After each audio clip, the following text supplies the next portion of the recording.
meissä just uskoo, ettei kotona sitten huomaa. Se voi niinku ehkä tietää, kun osaan kuvittaa, kun se naama muuttuu vähän sellaiset punaiseksi, kun Mönpaa. Punaiset? Niinku alkaa silleen vitun puskerää tämä naama alkaa punainen. Mönpaa. Tai se keksi oma laulu. Sit mä alan hiljalle.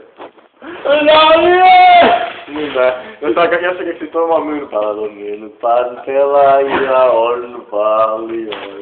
Niistä tykkään näistä.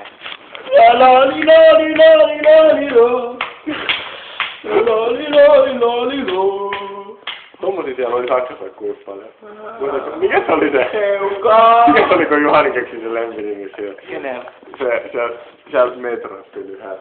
Edmund Dante. Se letti oli suoraan jossain.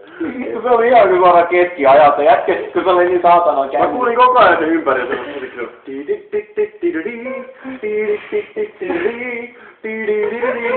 Se oli oikeesti just sellaisen näköinen, niin kuin se olisi ollut kuin satuhaamo. Sitten kun se jätkä oli niin änkyrä siellä, että ei mistään jää. Sitten on hyvät aika, aislod. Ei se mitään huutanut, kun se oli semmoinen... Lägen slod, lagen slög.